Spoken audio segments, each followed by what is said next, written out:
السلام علیکم ورحمۃ اللہ تعالی برکاتہ۔ امید کرتا ہوں کہ آپ سبھی لوگ خیر و عافیت سے ہوں گے۔ ہمارے یتیم ٹرسٹ چینل پہ آپ سبھی کو دل سے سواگت کرتا ہوں۔ آئیے ہم اور آپ اس بیان کو مکمل سنتے ہیں۔ رب و تبارک و تعالی ہمیں سننے سے زیادہ عمل کرنے کی توفیق و رفیق عنایت فرمائے۔ ہم سبھی کو بزرگان دین کی سے اچھی خواجہ ہند وہ دربار ہے اعلیٰ تیرا، عنایت فرمائے، کبھی آمین۔ محروم نہیں مانگنے والا تیرا۔ بے شک، سبحان اللہ۔ عزیزان گرامی وقار، آج ہم ہمارے سلطان، ہمارے بادشاہ کی بارگاہ میں خراج عقیدت پیش کرنے کے لیے حاضر آئے ہیں۔ دنیا کے ہر خطے میں مسلمان آباد ہیں اور ہر مسلمان کے دل میں اللہ کے ولی کی عظمت ہوتی ہے۔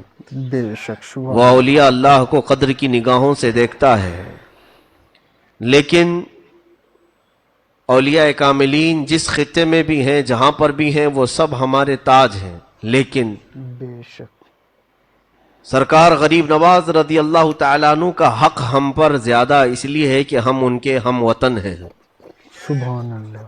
ان کے اسی ہند میں رہتے ہیں جس کی سلطنت اللہ نے انہیں پچھلے 800 سالوں سے نواز رکھا ہے۔ سبحان اللہ۔ عزیزان گرامی، یہ وہ غریب نواز القاب میں معین الدین، سلطان الہند، عطائے رسول، صلی اللہ خواجہ خواجگاں، سیدنا حسن چشتی رضی اللہ تعالیٰ عنہ، سنجری بھی ہیں، چشتی بھی ہیں، اجمیری بھی ہیں۔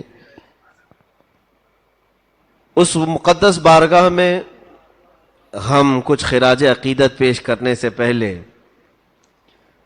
کچھ باتوں کی طرف قرآن و حدیث کے ذریعے سے آپ کے دل و دماغ میں ابتدائی باتیں پہنچانے کی ضرور کوشش کروں گا۔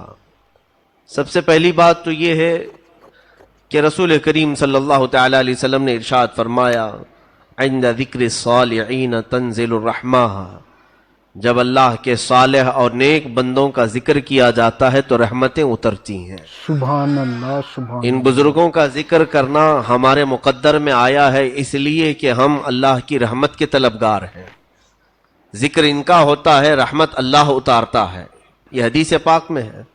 اور قرآن کی طرف جب چلے تو قرآن نے ان کے ہی متعلق تو فرمایا، یا ایھا الذین آمنوا اتقوا اللہ وکونوا مع الصادقین، اے ایمان والو اللہ سے ڈرو اور سچوں کے ساتھ رہو۔ اب سچوں کے ساتھ رہنے کا حکم ہے تو پھر اس اجمیر کے داتا و خواجہ سے سچا ہمارے ہندوستان میں ہے کون ہے؟ بے شک، سبحان اور سچائی کیا ہے انہوں نے ہندوستان کو بتائی ہے۔ یہ دو چیزیں اپنے ذہن و دماغ میں رکھیں کہ ہم جب کبھی کسی ولی کی یاد منانے کے لیے بیٹھتے ہیں تو یہ بہت سارے لوگوں نے آج افواہ جو پھیلا رکھی ہے، یہ بریلویوں کا طریقہ ہے۔ یہ بریلوی عرس منانے والے، اولیاء کی باتیں کرنے والے ہیں۔ کاش وہ اس بات کو سمجھ جاتے کہ یہ عقیدہ بریلی کا نہیں، قرآن کا ہے اور میرے مصطفیٰ کا ہے۔ سبحان اللہ۔ قرآن نے کہا اولیاء کا ذکر کرو اور ان کے ساتھ رہو، اور قرآن تو یہ بھی کہتا ہے خبردار، اللہ کے ولیوں کو نہ کوئی خوف ہے نہ انہیں کوئی غم ہے۔ بے شک، اور حدیث پاک میں میرے آقا صلی اللہ علیہ وسلم فرماتے ہیں جب جب ذکر کرو گے اللہ کی رحمتیں اتریں گی۔ اور رہی بات دشمنی کی تو سوچنا بھی مت، من عادى لی ولیا فقد آذنته بالحرب، اللہ رب العزت خود فرماتا ہے، اے محبوب آپ فرما دیں جس نے میرے کسی ولی سے دشمنی کی میں اس کو اپنے ساتھ جنگ کرنے کا اعلان کرتا ہوں۔ آئے میرے ساتھ وہ جنگ کرے، مجھ سے لڑے۔ یہ رب ذوالجلال کو گوارا نہیں کہ اس کے دوستوں کو کوئی ستائے، اس کے محبوبوں کو کوئی پریشان کرے۔ ایک بات یاد رکھنا، اولیاء کاملین میں اکثر اولیاء تو بڑے جمالی رہے ہیں، بہت ہی صبر و تحمل والے رہے ہیں، کبھی انہوں نے پلٹ وار کسی پر نہیں کیا، نہ زبان سے نہ ہاتھ سے، اکثر اولیاء کاملین۔ لیکن ان کے کسی کو ہلاکت کی دعا نہ کرنے سے کوئی یہ نہ سمجھ لے کہ وہ انہیں ستا کر بچ جائے گا، بلکہ رب ذوالجلال کبھی ایسوں کو خالص چھوڑتا نہیں، بلکہ وہ انتقام حقیقی اس انداز سے لیتا ہے کہ قیامت تک آنے والوں کے لیے وہ شخص عبرت بن جاتا ہے. بے شک. وہ شخص عبرت بن جاتا ہے. جس نے بھی اولیاء کاملین کی دشمنی پالی، اللہ رب العزت نے اسے دنیا میں ایسا ذلیل کیا کہ وہ رہتی دنیا تک لوگوں کے لیے ایک عبرت کا نشان بن گیا ہے. اکثر کو دیکھیں آپ، یا تو نبیوں سے دشمنی کرنے والے ذلیل ہوئے، یا اللہ کے اولیاء سے دشمنی کرنے والے ذلیل ہوئے. بے شک. فرعون اللہ رب العزت کی بارگاہ میں جو سرکشی کرنے لگا تھا، فقط ایک نبی کے ضد میں، نبی کی مخالفت میں موسیٰ علیہ السلام سے اسے حسد اور دشمنی پیدا ہوئی. تو یہ اچھوں کی دشمنی جانتے ہیں آپ کہاں تک لے جاتی ہے؟ اس کے عقیدے کی طرف لے جاتی ہے. بے شک. میں نے ایک مثال اس سے پہلے بھی بتائی تھی. جب دشمنی ہوتی ہے تو یہ بات ضرور یاد رکھنا کہ کس ٹائپ کی دشمنی کر رہے ہو اور کس سے کر رہے ہو. بے شک. اور اس کے بعد پھر اس سے دشمنی ہونے کے بعد جو نقصانات ہوتے ہیں. میری اگر کسی ڈاکٹر سے دشمنی ہو گئی تو ہوتا کیا ہے، انسان کی فطرت ہے، ڈاکٹر تو ہماری نظروں میں گرا ہی گرا، اس کی ڈگری بھی گر گئی، اور ہم نے اس کی ڈگری کو نکار دیا کہ یہ کون سی ڈگری لے کے بیٹھا ہے، جھوٹا ہے. اور اس کے بعد اگر وہ اپنی ڈگری کی سرٹیفکیٹ دکھا بھی دیا تو دشمنی کی وجہ سے ہم اس میں عیب تلاش کرنے شروع کریں گے کہ اس کی ڈگری میں یہ خامی ہے، اس کی ڈگری کمال کو نہیں پہنچی ہوئی. دشمنی شخص سے تھی لیکن بڑھتے بڑھتے اس کی ڈگری تک پہنچ گئی. بے شک. اب اس کے بعد اس کے بولنے سے نفرت، اس کے چلنے پھرنے سے ہمیں نفرت. دشمنی اس کے اخلاق تک لے جاتی ہے اور بہت اوپر تک لے جاتی ہے. اسی لیے جیسے مثال کے طور پر ہم سے دشمنی کرنے والے، میں تو مخالفت کرنے کی کھلی اجازت دیتا ہوں. میں ہمیشہ یہ کہتا ہوں کہ مجھ سے اگر کسی کو اختلاف ہے تو اس کا حق ہے. میں بھی انسان ہوں، آپ بھی انسان ہیں، مجھ سے اختلاف کرنے کا آپ کو پورا حق ہے. ضرور اختلاف کریں مجھ سے، لیکن اس اختلاف کو جب بڑھاوا دو گے تو ہوگا کیا؟ صرف آپ کا اختلاف اور آپ کی دشمنی مجھ سے نہیں رہ جائے گی، میری پڑھی ہوئی قرأت سے بھی دشمنی ہو جائے گی، میری بیان کی ہوئی حدیثوں سے بھی دشمنی کرنے لگ جائیں گے، ہمارے بیان کردہ تفسیر کو بھی تم ایک بار گمراہی کہہ دو گے اور خود کافر ہو جاؤ گے. یہ دشمنی ذات تک نہیں باقی رہتی بلکہ پھر اس کے کاموں تک بڑھ جاتی ہے. اسی لیے فرعون نے کیا کہا، موسیٰ اگر خدا تعالی مجھے خود بتا دیتا کہ میں تجھے پالتا ہوں تو میں مان لیتا، لیکن موسیٰ کا وہ خدا ہے اس لیے نہیں مانوں گا. اللہ اکبر. دشمنی موسیٰ سے تھی اس لیے موسیٰ کا جو خدا ہے میں اسے نہیں مانوں گا، اس کے خدا کو میں کیوں مانوں. تو دشمنی جب کسی سے ہوتی ہے تو اس کے بڑوں سے اور اس کے پورے سلسلے سے دشمنی ہو جاتی ہے. اسی لیے جس نے بھی اولیاء کاملین سے دشمنی کی ان کی لمبی چوڑی فہرست ہمارے پاس ہے. تو پھر انہوں نے تمام اولیاء کو، ان کے مرشدوں کو، ان کے مشائخ کو، ان کے نسب کو گالیاں دینا شروع کیا. جیسے کہ سرکار غریب نواز رضی اللہ تعالیٰ عنہ سے جس کو نسبت ہوئی، اب ان کے نام کے برے معنی وہ تلاش کرنا شروع کیا. خواجہ کا مطلب یہ ہوتا ہے، معین کا مطلب یہ ہوتا ہے. دشمنی کسی ولی سے تھی اور وہ ان الفاظ کی تحقیق میں چل پڑا اور نادان ایسے منہ کی کھایا اور دھوکہ کھایا کہ رسول پاک صلی اللہ علیہ وسلم تک دشمنی کر لیا. اللہ. جب کہا جائے کہ عطائے رسول بھی ہیں وہ، تو سیدھے کیا کہنے لگا کہ رسول نے اگر انہیں عطا کیا تو رسول بھی صحیح نہیں ہے. معاذ اللہ رب العالمین. دشمنی کہاں سے کہاں تک لے گئی. اسی لیے سوچ سمجھ کر کے کسی سے اختلاف کرنا کہ کہیں تمہارا اختلاف تمہیں خدا کی دشمنی تک نہ لے جائے، رسول کی دشمنی تک نہ لے جائے. اولیاء کاملین کی گستاخی اور ان سے دشمنی میرے عزیزوں یہ ہماری ہلاکت کا سب سے بڑا راستہ ہے. جب قرآن نے کہہ دیا کہ ان کے ساتھ رہو تو اسی میں عافیت ہے. بے شک. اب آج ہم اس شہنشاہ ہند کے دربار میں حاضر ہیں. تھوڑی دیر کے لیے آپ توجہ کریں گے تو میں آپ کو